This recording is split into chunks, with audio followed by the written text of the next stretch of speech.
Season 9 came with some tuning that changed Overwatch forever, but that shift is in no way as dramatic as some people claim. Let's have a look.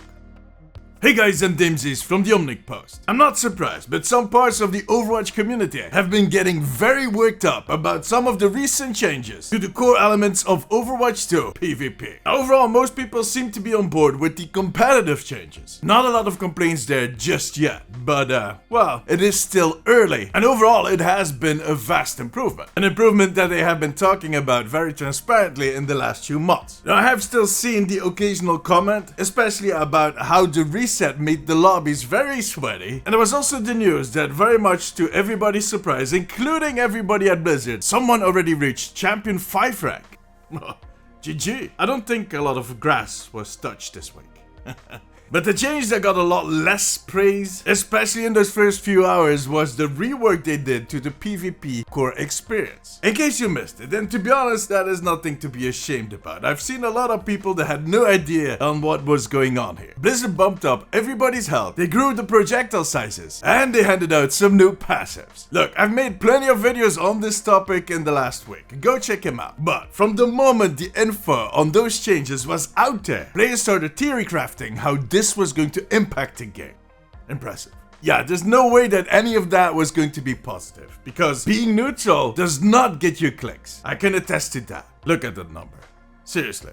I had people pouring in during my streams and chat, spewing all kinds of theories on why this was going to ruin the game. It was clear, Overwatch was going to die on February 13th. You know, I could almost pin every single creator that those people had been watching when they spewed those comments. It's kind of funny. I think I could make a drinking game out of it, but I don't drink, so yeah, moving on. All of that is nothing new, and it only got worse when the actual update went live, especially those first few hours. Oh god. The internet was flooded with hot takes, people claiming that they were uninstalling, and everybody was yelling that they ruined the game. My TikTok feed was nothing but creators standing in the practice range and shooting at that hitbox, at which point they looked straight at the camera very surprised. That was some A-grade acting. The echo chamber rang with words like skill expression, casual pleasing, or claims that it felt like playing Paladins now. What? Granted, some of those hitboxes are huge. Very huge. And in some cases, maybe a little too big. But you know what? It is not as dramatic as some people make it seem. Because once you try it in an actual game, what is, of course, the idea of Overwatch, Overwatch is not the practice range. Sure, some DPS might hit their targets a little better, but it's not turning anybody into Pine or Logix. The reality is that it just bumped up everybody, including the people that already had good aim. They'll just be hitting more shots after this. That is going to be interesting, unless you're on the receiving end of those shots. Yeah, RIP. No, but seriously, in the game it actually feels pretty good. For most heroes, that is.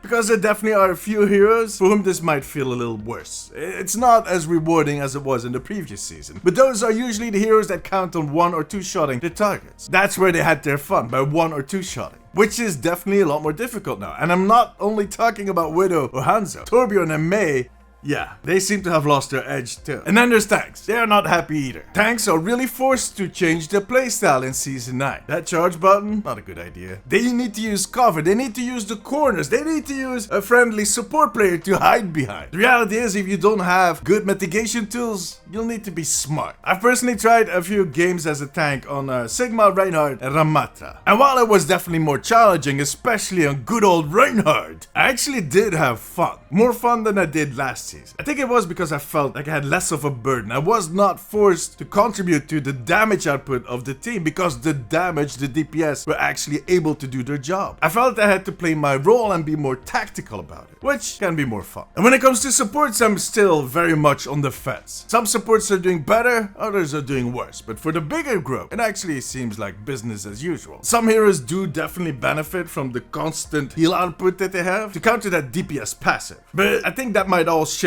as we get better at playing this new style of Overwatch. What I did notice very quickly, however, and I think is going to stick around, is that utility is more important than ever. The sleeps, the immortality fields, the life grips, the Suzu bells. You need to prevent any damage so you don't have to fix it, because fixing it will be more difficult. So overall, it feels like we need to go back to that core feeling of different roles. The team is no longer 3 different tastes of DPS. The chunky DPS, the self-healing DPS, and the worthless DPS. Damage is now the true DPS role again. And the other roles are there to create that ideal environment for them to get their kills. Well, kinda. But look, on the lower ranks, this new playstyle is noticeable, but it's not going to hold you back as much. And it won't hold you back on the high ranks either. But that's exactly where it's going to matter more, because we're going to see some new strategies. We're going to see new plans, we're going to see both old and new metas. And it should be a lot of fun to watch, but all in due time. Because first we need a few extra iterations, a few changes. The rough blanket bump in HP and projectile size has a few issues. And I'm pretty certain that they expected that to happen. But you need to start somewhere, and you won't know till you throw it out there for millions of players to test. Besides that more individual tuning that they need to do, there are also some ability related issues, like Zenyatta's Discord orb stacked on top of the DPS passive is a little too strong right now. And some of the tanks are actually missing the proper mitigation tools. But overall, if they tackle all of this, I think this is going to evolve and this is going to grow into a new state of Overwatch that a lot of people are going to enjoy. I'm not going to say everybody, but most of us. Over the next days and weeks, Blizzard is going to be gathering more data, more feedback, and that way they're going to get a clear picture of what the nuances are going to be in all of this tuning. Alec Dawson, the lead hero designer for Overwatch, had already stated on Twitter that at this point they have identified some outliers, both when it comes to HP and projectile size, and that they'll be addressing those in an update that should be coming soon. But we just need to keep playing and giving our feedback. Seriously, look, if you already gave up after a few games, it's your choice, but I do think you're doing yourself a disservice. Even now, just a few days after release, I'm starting to see a shift in opinions. A lot of people are noticing that they're actually having fun. And a group of people is growing every single day. And it is because people are actually trying the changes. Because as I said at the start, this update is not the disaster that some people want you to think it is. Give it another try. Or you know what, maybe this is your sign to move on. Because, and I've said this a lot lately, this game is going to evolve. And while that evolution is fueled by the community feedback, it might not be your thing. It might not go in the direction that you want it to go. And I think a lot of the original Overwatch 1 players are actually in that boat. And while I am an original Overwatch 1 player, I'm fine with it. It is understandable if you feel differently. Just don't give up too quickly. We need you in game to type EasyGG.